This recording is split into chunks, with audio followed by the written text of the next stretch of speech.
Voltamos ao programa Memória Viva, hoje entrevistando Emanuel Pereira, ministro do Tribunal Superior do Trabalho.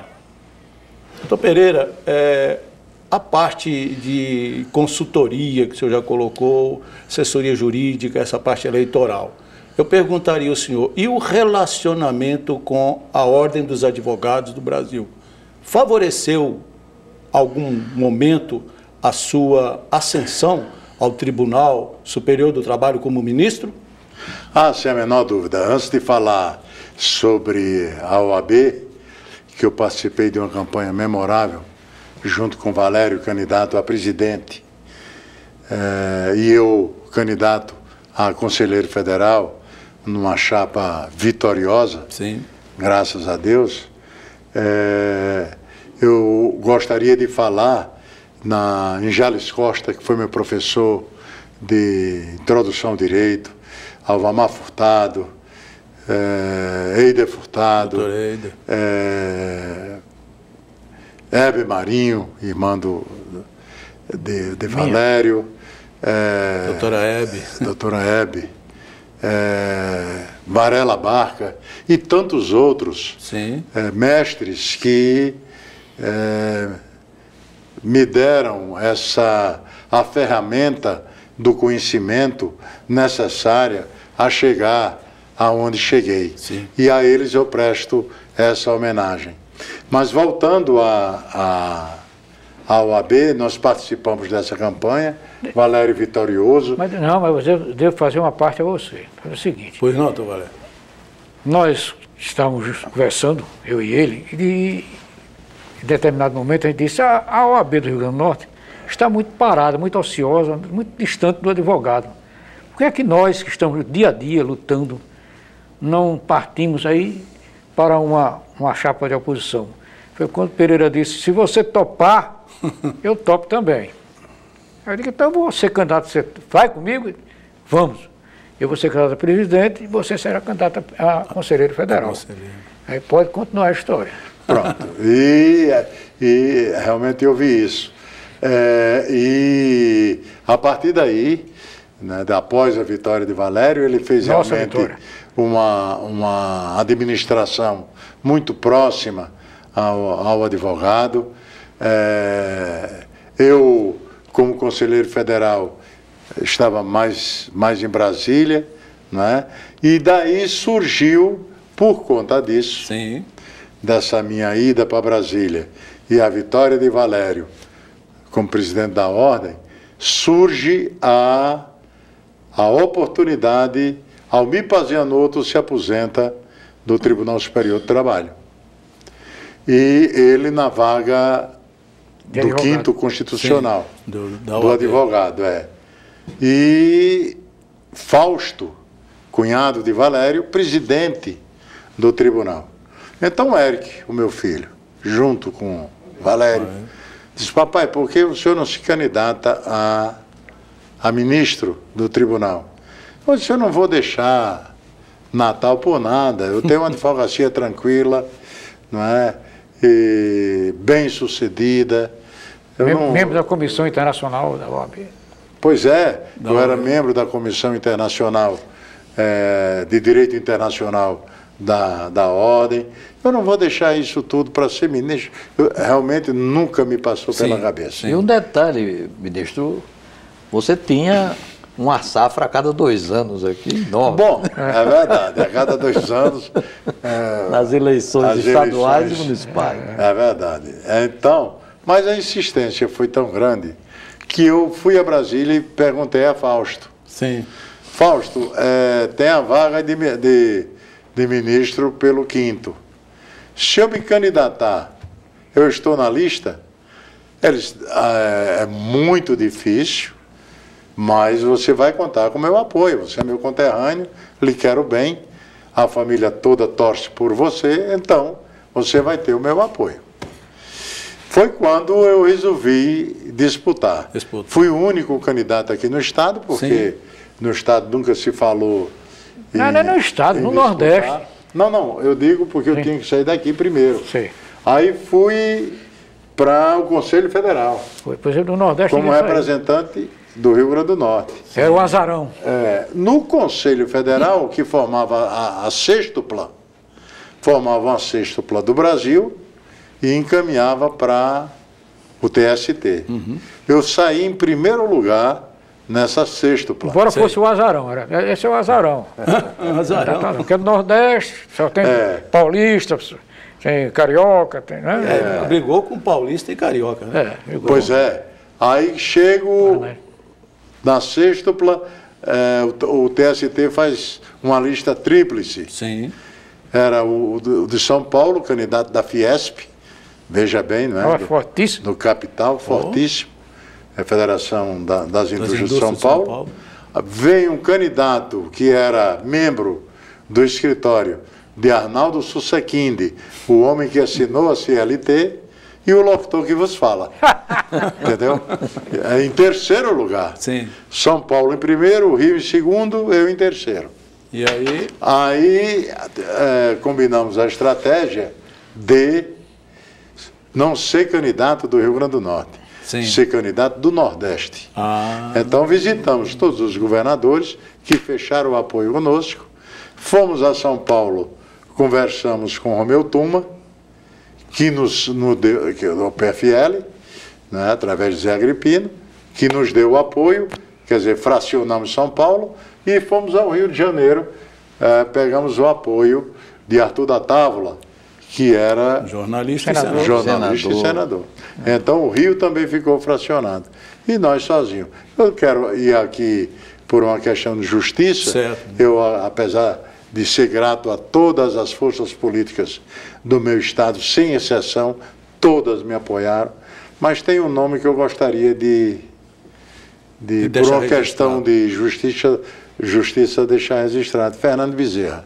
Fernando Bezerra era presidente da CNI,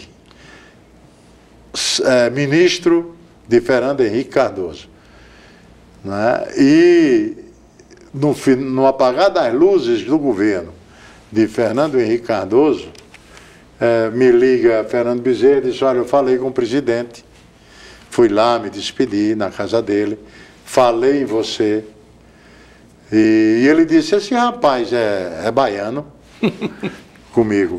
Aí Fernando: não, é meu conterrâneo, é do Rio Grande do Norte. Ele disse: porque o meu barbeiro é baiano. E não é que o meu barbeiro pediu para eu nomear o único nordestino da lista. Olha, e eu entendi que ele era baiano também. Que era baiano, porque o barbeiro do presidente era baiano. Aí Fernando Henrique disse: então, isso é um sinal positivo, ele tem tudo para ser o ministro. E eu fui o último ministro nomeado por Fernando Henrique Cardoso. Mas teve essa passagem muito interessante. Apesar de, antes de ser ministro, eu tinha essa advocacia que nós conversamos na área civil, penal, eleitoral, mas tinha também uma atuação muito forte na área trabalhista. Sim. Eu fui advogado da Varg muitos anos, no auge da Varg, eu era assessor jurídico da Varg no Rio Grande do Norte e na Paraíba. Sim. Eu ocupava esses dois estados, uma empresa grandiosa. Fui da equipe, trabalhei para a equipe, trabalhei para a Clã, eu tinha alguns clientes na área trabalhista muito importantes. Daí, ministro, é que o senhor está terminando um livro? Vai lançar um livro? Eu vou lançar um livro, está no prelo, né? Deve sair agora em novembro ou início de dezembro. É um livro que fala um pouco, ou fala muito, sobre essa reforma trabalhista, que ainda está muito tumultuada, não é? Que apesar de ter e merecer todos os elogios, porque a CLT tem 70 anos de existência, não é justo que uma lei passe 70 anos, ainda chamando de vara do trabalho, que nem existe mais, mas a CLT está aí, e isso é uma das mudanças necessárias que virão.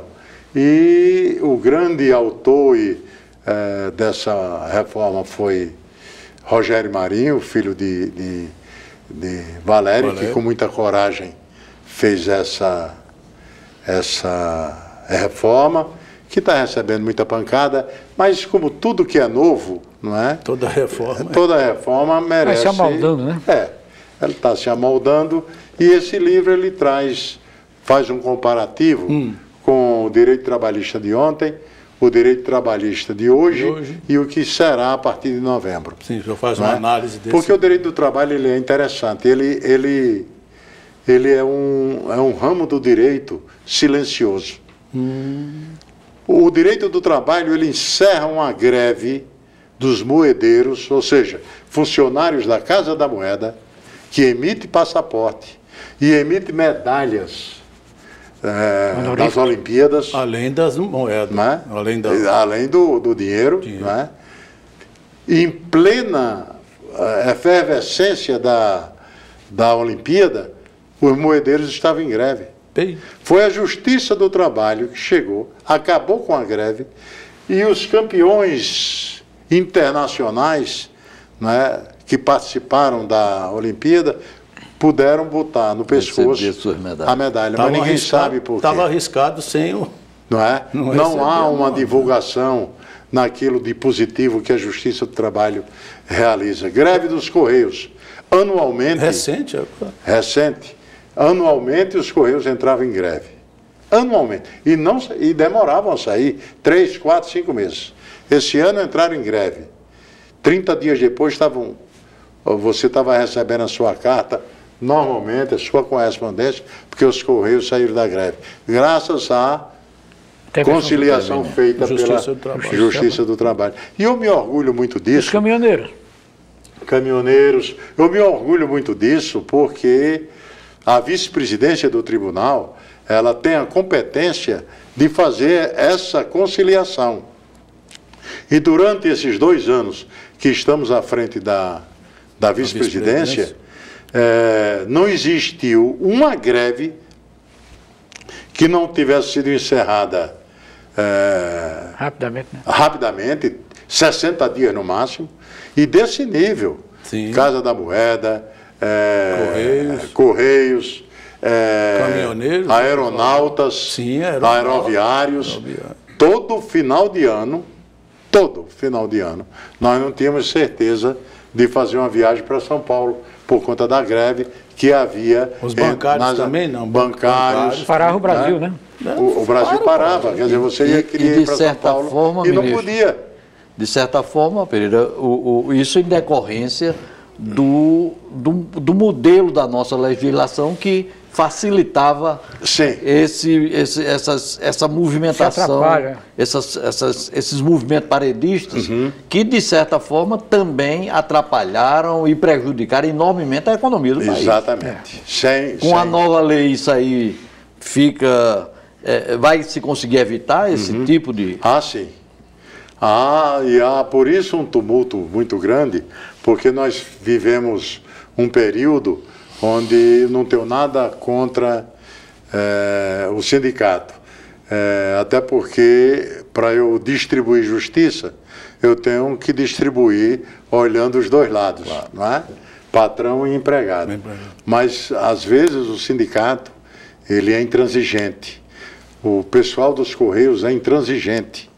E para conseguir uma conciliação junto aos Correios, só Deus sabe as noites que eu não dormi pensando numa forma de conciliar os interesses dos sindicatos. Porque tem um detalhe, o sindicalista, ele quer continuar presidente do sindicato, mas só continuará presidente do sindicato se ele fizer um discurso, entende? Inflamado.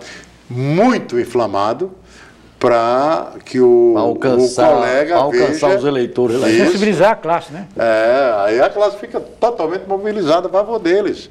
Quer dizer, tem essas nuances durante uma conciliação política, que poucas pessoas sabem. Agora, voltando para a sua posição hoje no Tribunal Superior do Trabalho, vice-presidente, Aí o senhor, nesse momento, muda a legislação que vai permitir mais 5 anos para a aposentadoria. Ou seja, se prevalecesse a lei antiga, este ano já teria encerrado o seu mandato. Em setembro. E aí isso vai abrir a perspectiva de você encerrar a sua carreira como presidente do tribunal. É verdade. Eu deverei encerrar aos 75 anos, né? Eu espero ter o mesmo vigor intelectual que tenho hoje, né? Para encerrar a minha passagem pelo tribunal como presidente. E, sobretudo, com as conquistas que eu consegui em fazer 100% não é, de conciliação nos movimentos paredistas que surgiram, eu conciliei 100%. E um detalhe, Marcos, eu digo isso com orgulho, sem soberba, mas com orgulho. Eu sou até hoje, posso ser ultrapassado amanhã, mas até hoje eu sou o ministro que mais julgou no Tribunal Superior do Trabalho.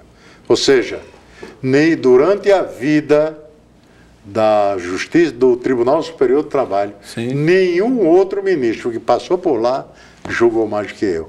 Eu tenho 2 recordes. Um que eu consegui em 2013. Julguei 13 mil processos em um ano. E outro, agora em 2015, que eu julguei 16 mil processos em um ano. Como eu estou na vice-presidência, eu não tenho mais a distribuição de processos para mim, eu acho que eu não vou superar esses 16 mil. Mas quando eu cheguei ao tribunal, eu tinha essa bandeira. Porque como advogado, eu chegava numa sala de audiências e o juiz perguntava, tem acordo? As partes não, então a audiência marcada para o dia assim, assim, assado. 3 meses para frente, 3 meses para frente, e só Deus sabe se aquela audiência iria haver. E eu fui com essa bandeira da conciliação, de distribuição de justiça e, o que é mais importante, dar ao cidadão a presteza e a rapidez que ele precisava na solução do seu conflito. Isso aí eu consegui fazer. Ministro, a gente, infelizmente, não podemos, gostaríamos de continuar a conversa aqui com o Valério e também Marco Aurélio, mas infelizmente o nosso tempo está esgotado e nós queremos agradecer a sua presença, a sua disponibilidade, como eu já tinha falado também, e os conhecimentos que nós adquirimos e o conhecimento da sua vida, principalmente, né? O senhor mostrou toda a história da sua vida. Agradecemos também o doutor Valério, né, Marinho, e agradecemos também o Marco Aurélio, colega e jornalista. Estamos encerrando mais uma edição do programa Memória Viva e prometemos voltar na próxima semana.